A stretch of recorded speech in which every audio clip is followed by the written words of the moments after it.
La pregunta muy rápida, ¿cuál es el perfil del gestor de casos desde la experiencia que tienen ustedes en el Val d'Hebron?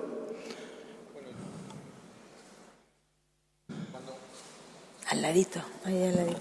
¿No? Eso, ya está. Hola. Sí. Bien, el aspecto fundamental de gestor de casos, o por lo menos surge en la gestora de casos a partir de las enfermeras. Es decir, nuestro perfil inicial son enfermeras que de alguna manera tienen una experiencia clínica dilatada en el seguimiento de estos pacientes y que progresan haciendo un trabajo mucho más expansivo, mucho más de interrelación con el paciente y con los profesionales. Ese es el perfil. Ahora, bueno, dependiendo de cada patología, la verdad que la enfermera de cardiología tiene una experiencia prácticamente el día que no está ella no se visitan pacientes. Es una cosa tremenda. Es decir, a veces genera una cierta dependencia porque es tan claro la coordinación que tiene de todo el sector que se hacen casi imprescindibles en este sentido. Y bueno, luego un comentario, sugerencia, en el esquema de trabajo tienen un apartado, un epígrafe, que habla de la formación sanitaria de pacientes y familias.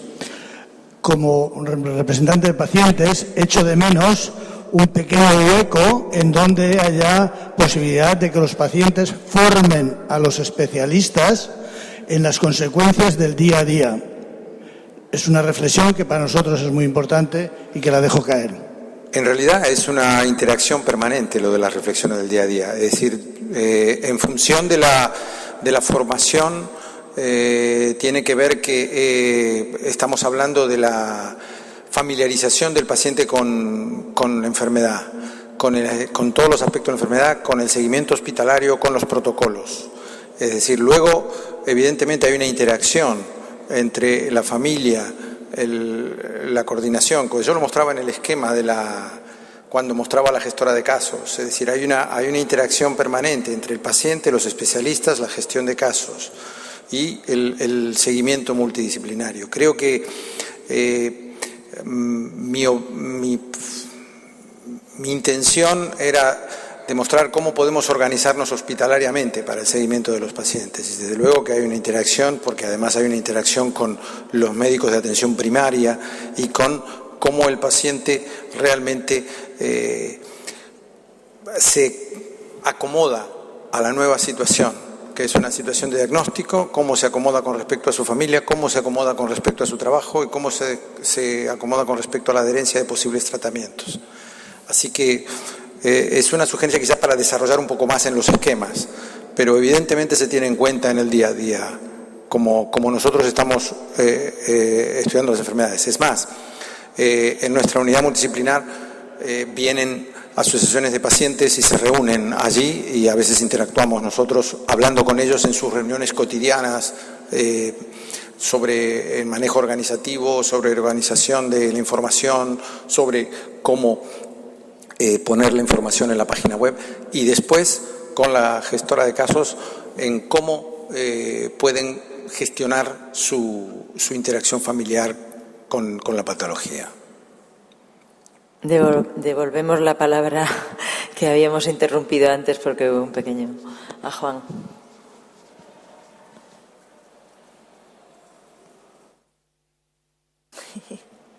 Sí, yo quería también, como justo conocer lo de la figura del gestor de casos, pero sí que me gustaría también saber realmente cuáles han sido las dificultades para implantar la unidad de atención especializada en esclerosis lateral amiotrófica realmente en Murcia. ¿Y cuál es la realidad a día de hoy en cuanto al reconocimiento de la unidad, la situación actual?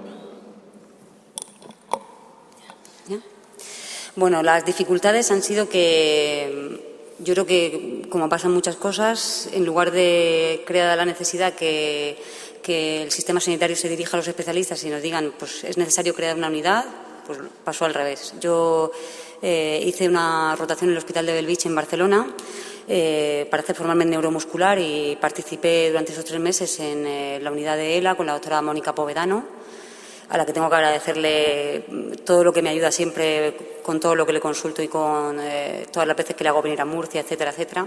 Y al volver aquí, pues yo ya llevaba un tiempo planteándome que la asistencia a la ELA en nuestra región, y sobre todo en el hospital en el que yo trabajaba, pues que veíamos al paciente una o dos veces al año, que de repente el paciente no aparecía a la visita y es que había fallecido o que no se podía mover, y entonces era una situación pues muy desagradable. Entonces planteé esta idea a mi jefe de servicio, que la admitió muy bien. Hablé con los distintos compañeros de los servicios, jefes de servicio y los compañeros.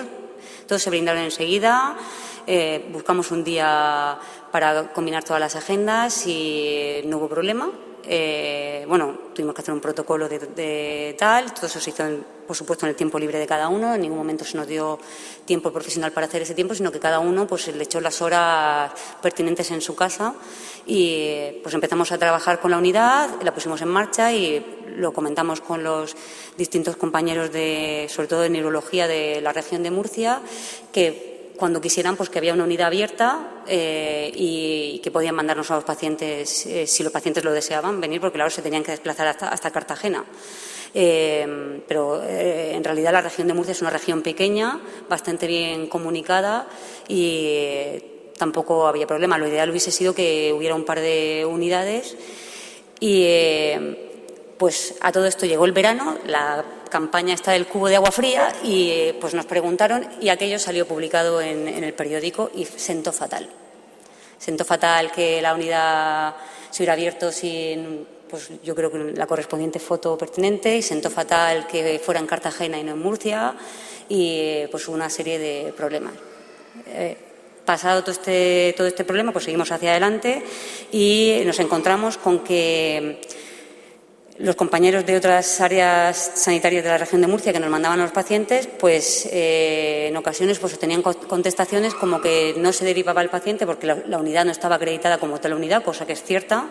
Acreditar una unidad conlleva mucho papeleo y mucho tiempo y que además, bueno, en uno de los casos recuerdo que un compañero me llamó indignado porque la devolución de la petición de una derivación era firmado por un cargo directivo y ponía que no lo mandaba a la unidad porque los pacientes no se benefician de ir a una unidad multidisciplinar. Y claro, pues ante eso lo que hicimos fue buscar una treta legal que se nos propuso por parte de la Administración para no tener problemas. Y entonces lo que nos dijeron es que simplemente que le pidiéramos a nuestros compañeros que nos mandaran a los pacientes como una segunda opinión. Como la Ley General de Sanidad obliga a una segunda opinión, pues no tenían más remedio que aceptar la segunda opinión y así estamos funcionando. Pero vamos, ayuda en principio institucional no ha habido mucha. Yo creo que también las personas que hasta ahora estaban en cargos de la Consejería de Sanidad, pues muchos no eran médicos, no estaban muy sensibilizados con este tipo de enfermedades raras. Yo espero que con la llegada de la nueva consejera esto cambie un poco y sea menos difícil. Pero vamos, nosotros, aunque ha habido este tipo de problemas de ponerlo en marcha a nivel del hospital, ninguno. Ha sido más bien a nivel de generalizarlo y permitir que otros hospitales puedan utilizar esta unidad y la experiencia que ya tenemos. Damos tiempo para una última pregunta. Venga, una última. ¿Quién se atreve? Ahí.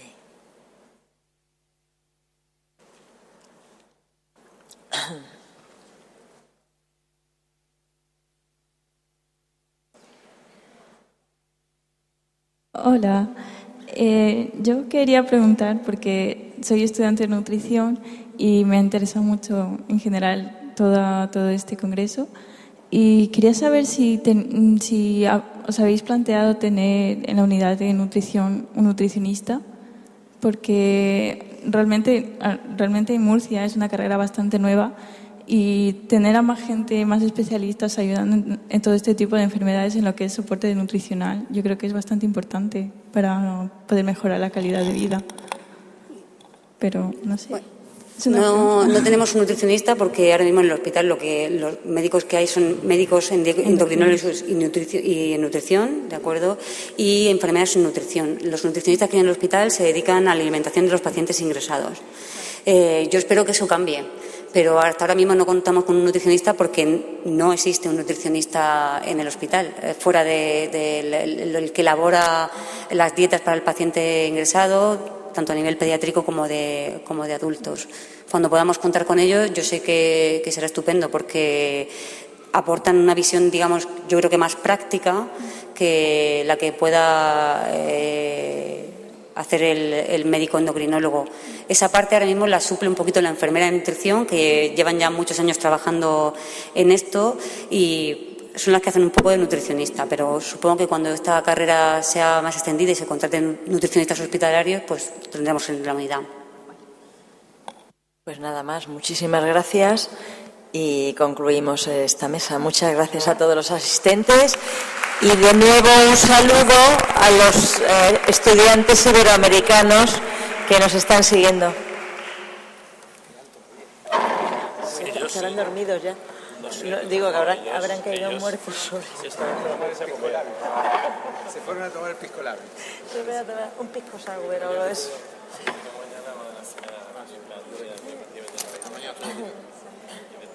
Mire, mañana. No, yo parto mañana por la mañana. Estoy encantado de conocerte y a ver si nos podemos ver en el Belén. ¿Dónde? ¿En Belén? A lo mejor al Congreso, quién sabe. Sí, a lo mejor sí me puedo ver. 1.000 personas.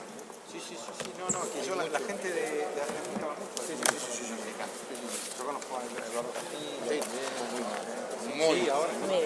Lo vi en la foto ahí que tenías ahí, pero... Yo iba a hablar, pero no me daba tiempo. Bueno, adiós. Oye, Pilar, te dejo mi tarjeta. Muchas gracias.